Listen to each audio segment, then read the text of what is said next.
Iguais a Jesus é o nosso tema do ano, nesse ano em que nossa igreja completa 85 anos de existência. Nós optamos por esse tema, escolhemos esse tema, que acaba sendo uma renovação da nossa identidade. A identidade principal da igreja é se parecer com Jesus. Porque a identidade principal dos discípulos é se parecer com Jesus. Uma igreja é formada por discípulos de Cristo.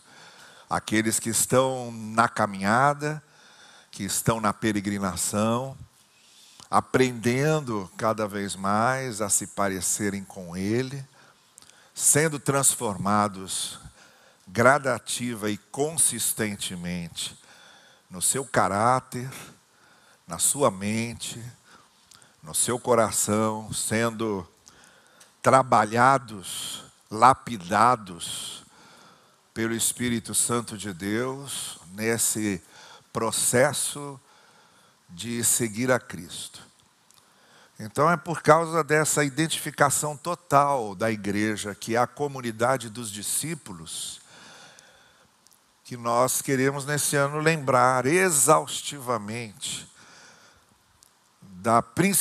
do principal motivo de seguirmos a Jesus. Porque às vezes a gente se perde dele. Às vezes a gente se esquece, afinal de contas eu estou seguindo a Jesus para quê mesmo? E quando a gente pensa em outras alternativas, normalmente são alternativas decorrentes, são alternativas consequentes. Não é aquela resposta mais essencial, a alma da coisa, o coração da coisa, que é o seguinte: nós estamos seguindo a Jesus para nos parecermos cada vez mais com Ele. Todo o restante vem em segundo plano, é uma consequência disso, é uma decorrência disso, é um resultado disso. O principal que deve acontecer conosco no processo do discipulado é nossa mente, nosso coração, nosso caráter se parecer cada vez mais com a mente, com o coração e com o caráter de Jesus. É isso que significa, em última palavra, seguir a Cristo. Eu queria ler um texto e explicá-lo no contexto em que ele está, mas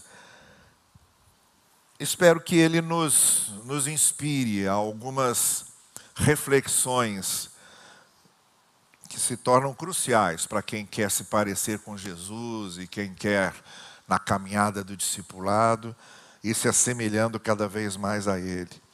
Eu vou ler uma afirmação que Jesus faz no capítulo 12 do Evangelho de João, e no verso 32, no contexto ali de Jesus, depois de ter entrado em Jerusalém, estar explicando a sua missão ali aos seus discípulos e aos outros ouvintes.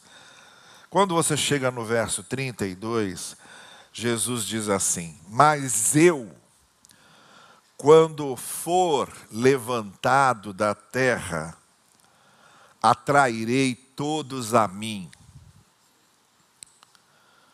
Mas eu, quando for levantado da terra, atrairei todos a mim. O próprio evangelista explica logo depois o que ele está querendo dizer.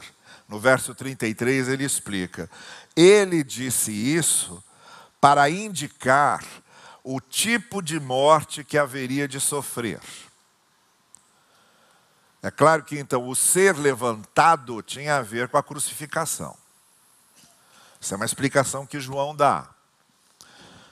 Todos os livros da Bíblia foram escritos sempre posteriormente aos acontecimentos. Todos. Às vezes, décadas depois dos acontecimentos, quando não séculos. Então, o que você tem aqui é o testemunho dos que estão registrando o que aconteceu. Ou porque receberam via tradição oral, de boca a boca, ou porque receberam das tradições antigas dos seus antepassados, ou porque receberam no encontro de documentos antigos registrados com referência a determinados temas. Por exemplo, quando Esdras promove o avivamento do judaísmo na volta a Judá depois do cativeiro babilônico, eles começam a ler Deuteronômio, que tinha sido encontrado, muito tempo esquecido, e que tinha sido encontrado, resgatado e trazido à luz para que o povo pudesse ouvir. Aí mais tarde Deuteronômio vai fazer parte do cânon do Antigo Testamento. No caso de João, como também foi escrito bem depois dos acontecimentos, ele está explicando aqui o que Jesus quis dizer.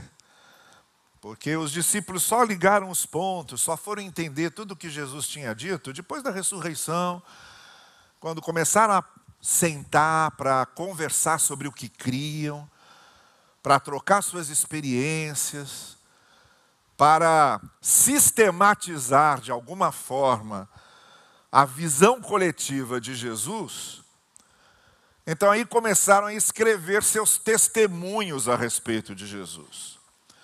Então foi nesse processo posterior a Jesus, com os discípulos se sentando e conversando sobre o que viram ou ouviram, eles começam a narrar esses acontecimentos. Então podiam narrar explicando o que aquilo queria dizer. Na hora não entenderam nada. Na hora quase ninguém entendia nada. Depois da ressurreição, repassando tudo o que havia acontecido, é que foram juntando os pedaços do quebra-cabeça, foram juntando as letrinhas e foram entendendo a dimensão do todo. Então João aqui bota o que Jesus diz: todos atrairei a mim quando eu for levantado, e aí explica. Olha, quando ele disse isso, a gente na hora não sabia, não entendeu nada, mas depois que ele foi crucificado, foi levantado, a gente se lembrou. Se lembrou inclusive de uma coisa que tinha acontecido também lá no deserto com Moisés. Olha, isso aqui pode ser lido à luz daquela serpente levantada para curar os que foram picados por serpentes venenosas na experiência de Números. E é o próprio João que vai fazer essa relação, então, quando ele fala sobre o diálogo de Jesus com Nicodemos. E no contexto daquele diálogo, Jesus teria dito então a Nicodemos que como Moisés levantou a serpente no deserto, ele seria levantado, para que todos pudessem vê-lo. Então é disso que ele está falando. Ele está falando disso e, muito especialmente, mostrando que não ia ser uma atração presencial mais. Os discípulos já sabiam disso. Quando eu for levantado, todos atrairei a mim. Os discípulos sabiam que Jesus não permanecia na cruz. Tinha sido tirado de lá. O corpo de Jesus já não estava com eles. Já tinha ascendido aos céus, depois da ressurreição. Então, que atração é essa? Como é que Jesus disse lá, a todos atrairei a mim quando for levantado, se ele não está mais levantado e se nem seu corpo está mais à vista? Então é nesse contexto que João vai explicando tudo isso e deixa bem claro que o ser levantado na cruz do Calvário era o sacrifício que ele estava oferecendo, e a partir de então, esse sacrifício, o fato dele ter sido levantado, e de maneira geral, por extensão, a sua paixão, a sua morte e a sua ressurreição, se tornariam o canal atrativo para que as pessoas viessem a ele à medida em que isso fosse proclamado, anunciado por esses próprios discípulos. Então nós estamos falando de uma atração que Jesus exerce sobre as pessoas a partir do que ficam sabendo a respeito do que ele disse e do que ele fez. Daí porque os registros desses testemunhos são importantes, estão aqui justamente para definir o que esses discípulos começaram a anunciar e a pregar há 2000 anos atrás, e também, de certa forma, definem aquilo que proclamamos hoje, aquilo que anunciamos hoje. Como o próprio apóstolo Paulo vai dizer na carta aos Coríntios: eu passo para vocês o que eu recebi, porque eu não estava lá. Mas o que eu recebi foi que Jesus morreu, foi sepultado e ressuscitou ao terceiro dia. É isso que eu estou proclamando a vocês. Bem, a partir disso, é que a gente entende que essa atração exercida por Jesus não tem a ver com a presença física dele, porque não está mais fisicamente entre nós. Não tem a ver com a presença do seu corpo, do seu olhar, do seu tom de voz. Nada disso mais existe de maneira objetiva, concreta, palpável, tangível. Então essa atração se refere a Jesus mais como uma grande referência que ele se tornou a nós. A grande referência de salvação, a grande referência do amor de Deus, a grande referência da nossa conduta e do nosso andar, a grande referência da nossa ética, a grande referência de como devemos viver. A atração que ele disse que aconteceria depois que fosse levantado, quando a sua missão fosse compreendida, quando enfim seus discípulos compreendessem o que ele queria, essa atração se tornaria em termos da referência que ele se tornou para aqueles que o seguem e para o mundo todo. Agora eu queria só abrir um parênteses e dizer, olha, Jesus disse: atrairei a mim.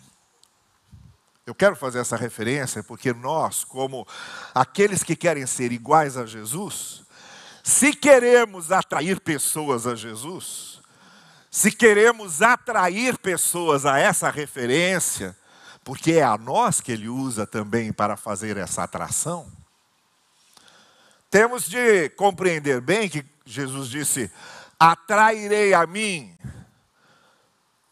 O que significa que ele não disse duas coisas. Ele não disse arrastarei a mim, e nem disse seduzirei a mim. É importante que entendamos isso, porque muitas vezes a gente vê métodos de discípulos usados para atrair pessoas a Jesus que não são exatamente atração. São arrastamentos ou são seduções. Jesus não disse arrastarei a mim, porque ele nunca arrastou ninguém para ele. Nunca obrigou ninguém a segui-lo. Nunca invadiu as mentes e os corações. Deixava que as pessoas escolhessem, optassem. Chegou a ser até provocativo muitas vezes junto aos seus discípulos, dizendo: olha, é isso aí, se não é o que agrada a vocês, se não é isso que vocês estão buscando, vocês têm toda a liberdade de se retirarem. Fiquem à vontade para isso. Então isso ele dizia muito porque as pessoas mais curiosas que chegavam ali para ouvi-lo, quando percebiam onde ele estava querendo chegar com aquele discurso, pulavam do barco. Não era aquilo que estavam buscando.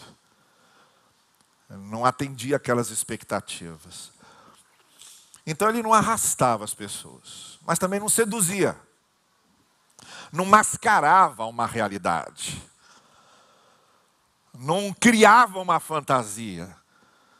Ele não usava elementos sedutores para que a pessoa entrasse enganada naquele caminho, entrasse só por um efeito de sedução. Eu quero que isso fique muito bem claro, porque em várias partes do que chamamos de mundo evangélico, ou se formos observar com mais clareza do mundo cristão como um todo, o que a gente vê é a gente querendo arrastar pessoas ou então seduzir pessoas a Cristo. E não foi isso que Jesus disse, e nem é isso que Jesus quer. Jesus disse: eu vou atrair a mim. A atração é natural, a atração é volitiva, a atração é voluntária. A atração acontece como processo de algo que Jesus está fazendo, mas não significa nem arrastar pessoas e nem seduzir pessoas. Agora, quando a gente olha para Jesus, o nosso objetivo, se queremos ser iguais a Ele, e se somos instrumentos de atrairmos pessoas a Jesus, havemos de refletir as mesmas condições. Havemos de reproduzir as mesmas condições. O que tinha lá em Jesus? Que a gente precisa reproduzir, sendo iguais a Ele, para atrair pessoas a Jesus. Para atrair pessoas a Ele através de nós. O que é que encontramos ali? Eu separei 3 coisas aqui. Primeiro, a cosmovisão de Jesus. A visão que Jesus tinha do mundo e das coisas. A visão que Jesus tinha do mundo e das coisas se diferenciava em grande grau da cosmovisão natural, popular e institucional da época. A cosmovisão de Jesus era a cosmovisão do reino. O reino chegou. O reino está aqui. Eu estou falando a vocês sobre o reino. Eu estou anunciando o reino. Eu estou mostrando a vocês o que é o reino. Eu estou revelando a vocês como se vive no reino de Deus, que é fundamentalmente diferente do reino dos homens. No reino de Deus, os últimos é que são os primeiros. Aqueles mais desprezados, mais rejeitados, mais marginalizados, é que se tornam os primeiros. No reino de Deus, em vez de violência, de pagar na mesma moeda, de revanchismo e de vingança, a gente dá a segunda face, a gente anda a segunda milha, a gente dá a capa. No reino de Deus, diferentemente do reino dos homens, a proposta é a proposta do amor na dimensão de Deus. Deus faz cair chuva e nascer sol sobre justos e injustos. Ele não faz essa discriminação.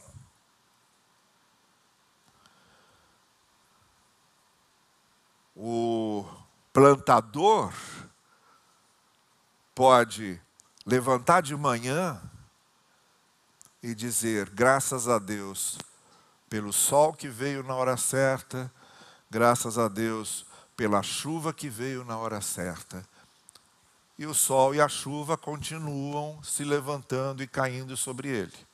Ou então, o plantador, o agricultor, pode se levantar de manhã e dizer: olha, não creio em nada disso. Para mim o sol vem como efeito natural das coisas, a chuva acontece como efeito natural das coisas, não tenho a quem agradecer.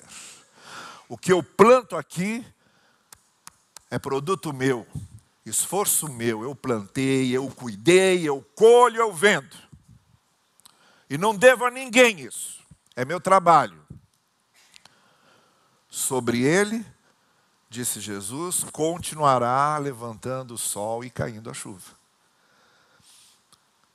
E aí Jesus diz algo mais grave ainda, quando diz, vocês devem amar como ama o Pai Celestial, que sobre justos e injustos faz nascer o sol e faz cair a chuva. Vai entender um negócio desse no reino dos homens? É impossível.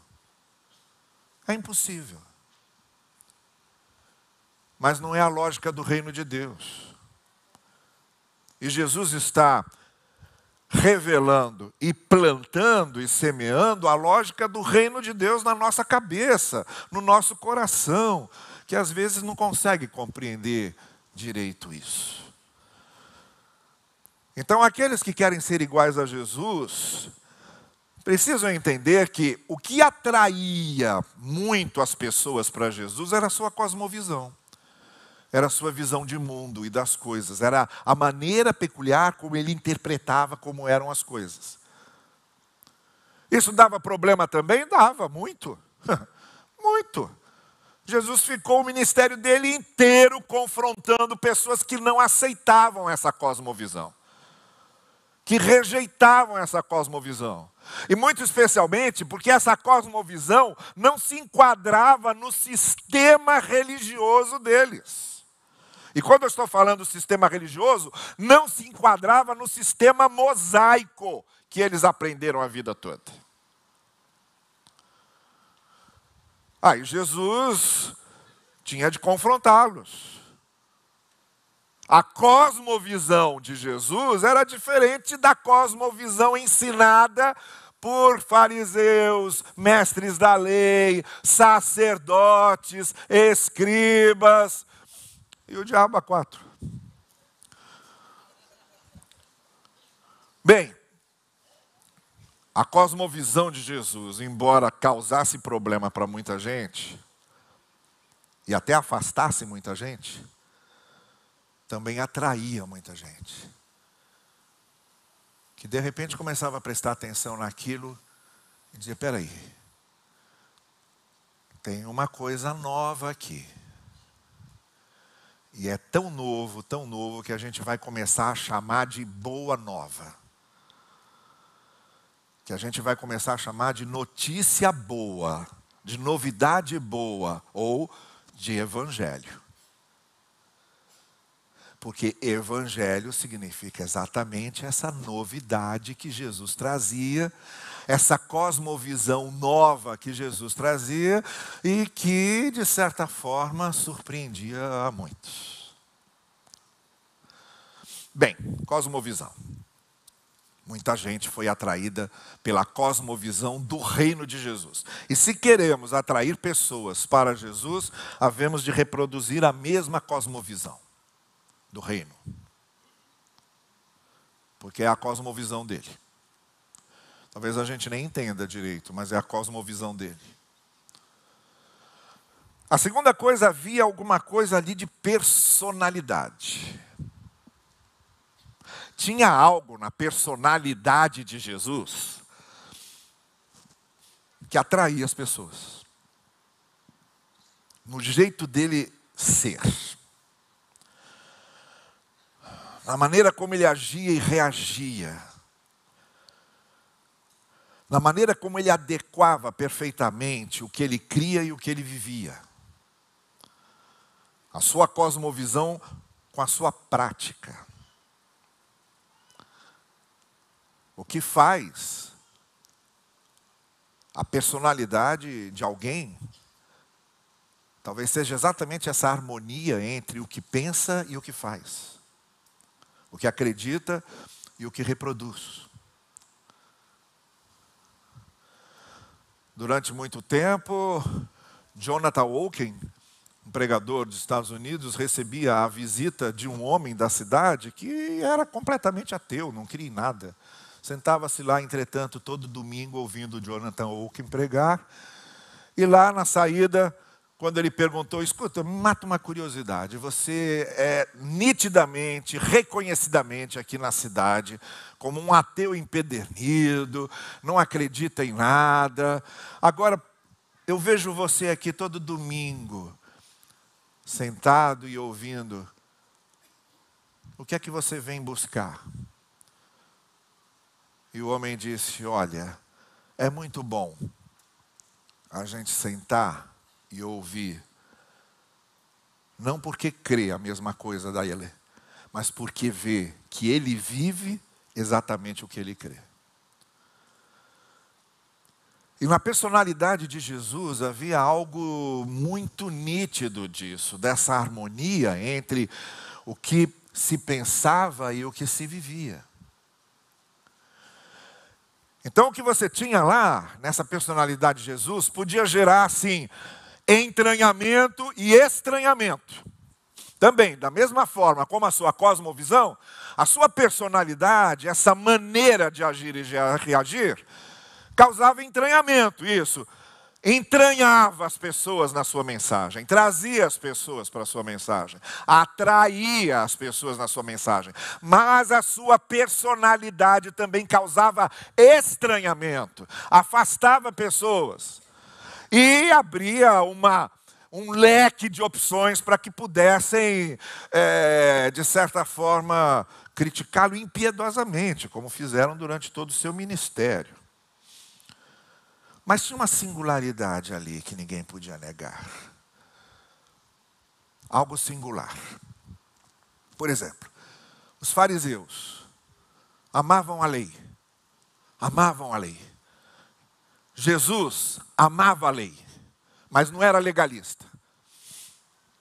Defendia a lei a ponto de dizer, nenhum tio da lei vai cair.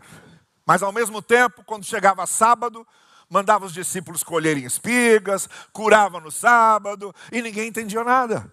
Como é que esse homem está falando que respeita a lei e está quebrando o sábado? É porque Jesus amava a lei, mas não era legalista. Então ele não cabia nos fariseus, já não se identificava com eles. Os saduceus tinham um respeito enorme pelo templo. Eram tradicionalmente os cuidadores do templo. Jesus foi ao templo desde pequeno e depois durante seu ministério, pelo menos na Páscoa ele estava no templo. Amava o templo a ponto de expulsar do templo os vendilhões, que causou uma bagunça enorme com os líderes religiosos da época, mas fez isso. A minha casa é casa de oração. Mas não era um templário. Seu ministério era nas aldeias, nas cidades. Ele não pertencia à casta sacerdotal. Ele não era da tribo de Levi. Então ele também não cabia lá com os saduceus, não se identificava com eles. Os zelotes. Os zelotes queriam derrubar o Império Romano com as armas. Promover uma revolução armada e derrubar o Império Romano.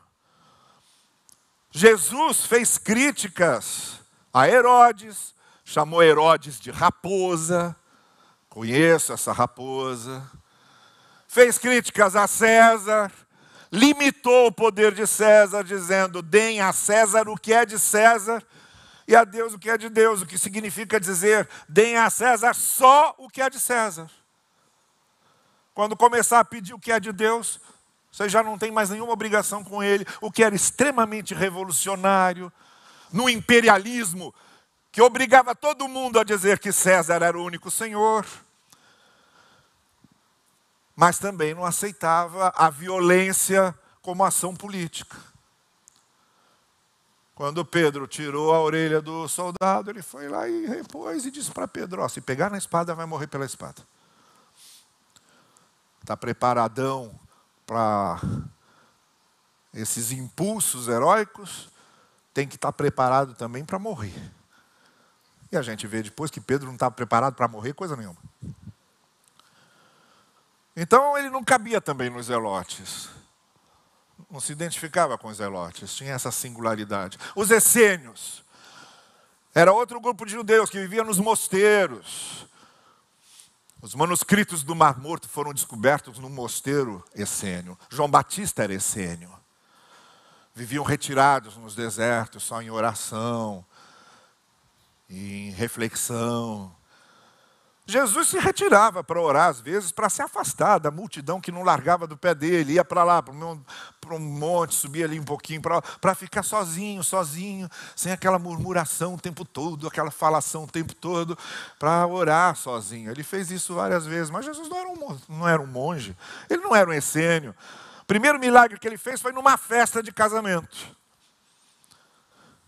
Chegou a ser chamado pelos seus críticos de comilão, beberrão, porque sempre era convidado para um banquete, para uma refeição. Com certeza Jesus gostava muito mais de festa do que eu gosto. Não tem dúvida nenhuma. E era muito mais sociável do que eu sou, nesse aspecto. Então não era um mosteiro, não era um monge. Então vejam, Jesus tinha uma singularidade.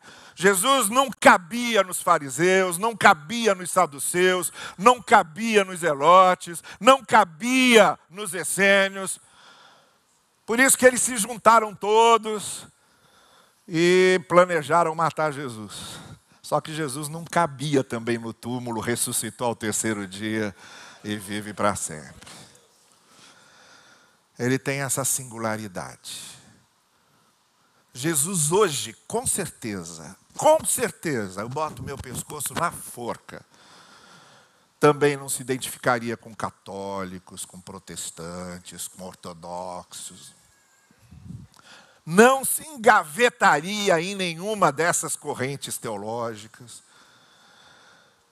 Não se isolaria em nenhum movimento religioso. Estaria sempre acima e sobre tudo isso. Era a sua personalidade. Essa personalidade de harmonizar o que crê com o que faz, de harmonizar os ensinos de Jesus com o que agimos, é uma personalidade que atrai. E por fim, para encerrarmos, havia outra coisa ali que acontecia com Jesus. Não era só uma questão de cosmovisão, nem era só uma questão de personalidade, mas era muito especialmente uma dimensão de transformação. Jesus atraía as pessoas porque o seu amor transformava as pessoas. Eu estava dizendo aqui domingo passado à noite que não é o poder de Deus que transforma as pessoas, como normalmente a gente diz. O que transforma as pessoas é a graça de Deus, é o amor de Deus. Não é a visão do poder de Deus que transforma ninguém. Também viram o mar vermelho abrir, também viram o maná cair do céu, também viram Jesus ressuscitar morto, também viram Jesus fazer paralítico andar, também viram Jesus fazer cego ver. Viram tudo isso e estava todo mundo lá gritando, crucificam, crucificam. Porque não era exatamente o poder. Ao pé da cruz, eles queriam ver o poder. E diziam, desce daí. Prove que você é filho de Deus. Desça daí, a gente quer ver esse poder em ação. Jesus sabia, não é o poder que convence as pessoas. O que transforma a vida das pessoas é o amor e a graça. Era ele permanecer na cruz, amando e se sacrificando, que ia nos atrair a ele. Não era o seu plano de poder, como o diabo queria que ele tivesse no deserto da tentação. Tudo isso será seu. Não era o plano de poder. Pula daqui que vão todos ficar admirados. Não era o plano de poder. Transforma essas pedras em pães. Não era o plano de poder do diabo que ia transformar as pessoas. O que ia transformar as pessoas era o plano do amor e da graça de Jesus. Se quisermos ser iguais a Jesus, não só deveríamos nos apropriar sempre e cada vez mais da sua cosmovisão, e nos apropriarmos cada vez mais da sua personalidade, mas nos apropriarmos cada vez mais dessa certeza de que transforma as pessoas não é a demonstração de poder, é a demonstração de amor.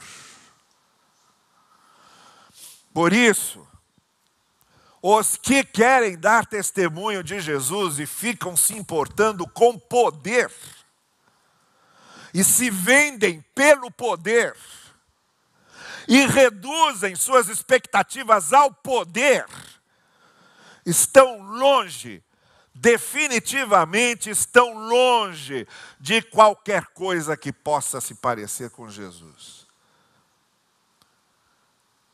Se evangélicos, ou qualquer outro grupo cristão, quiser se parecer com Jesus de fato, não haverá de lutar pelo poder.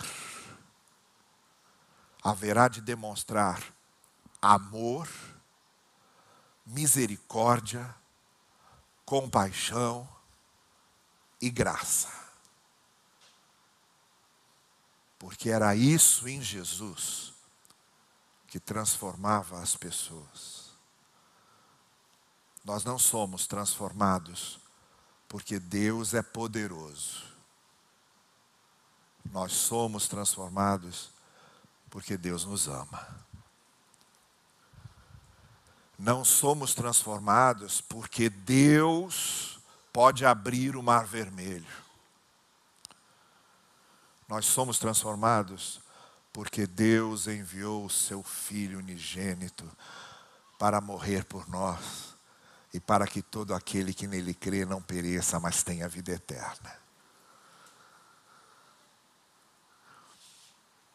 Agora tem uma outra coisa que eu só quero encerrar com isso, tá bem? Muito rapidinho. Aí você vai dizer, mas como é que eu consigo isso? É ótimo, tá bom, então eu sei. Eu preciso ter a mesma cosmovisão de Cristo, eu preciso ter essa mesma personalidade de Jesus, eu preciso ter esse mesmo elemento amoroso e gracioso que transforma vidas, ou que leva vidas à transformação. Mas afinal, como é que eu consigo isso? Nesse mesmo texto que nós lemos, um pouco mais adiante, Jesus disse aos seus discípulos a mesma coisa. Ele diz, por mais um pouco de tempo, eu estarei entre vocês. Eu sou a luz e ainda por um pouco de tempo estarei entre vocês.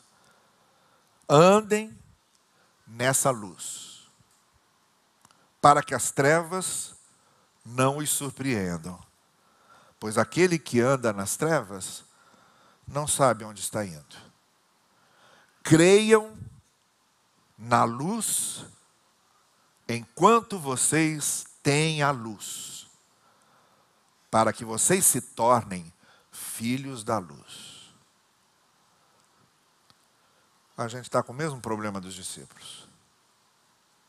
Ouvindo Jesus dizer para os discípulos, daqui um pouquinho eu vou embora e vocês ficaram sozinhos aí. Mas eu estou deixando a minha luz em vocês. Vivam nessa luz. Vivam nessa luz. Como é que a gente consegue ter a mesma cosmovisão, personalidade e elemento transformador de Jesus? É nos apropriando cada vez mais da luz de Cristo. É aprendendo cada vez mais dessa luz. A luz Ele deixou conosco. A luz são seus ensinos. A luz é o que Ele ensinou. Eu não posso mais tocar Jesus. Eu não posso mais ver os olhos de Jesus. Eu não posso mais sentir o corpo de Jesus junto do meu. Nem Ele pode comer junto comigo. Mas aqueles discípulos também não poderiam. Logo Ele os deixaria. Mas o que Ele disse para eles vale para nós. Cresçam na luz, aprendam da luz. Deixem a luz cada vez mais tomar conta de vocês. E quanto mais essa luz do Evangelho estiver tomando conta de nós, mais, inevitavelmente, nós nos pareceremos com Jesus. E teremos a sua cosmovisão, a sua personalidade e seu elemento transformador de amor cada vez mais nítidos, visíveis em nós e na nossa maneira de viver. Eu terminaria dizendo a cada um de vocês: vamos nos encher cada vez mais da luz do Evangelho, porque não há outra maneira de nos parecermos com Jesus, e que Ele nos ajude nisso. Amém. Vamos encerrar? Vamos encerrar e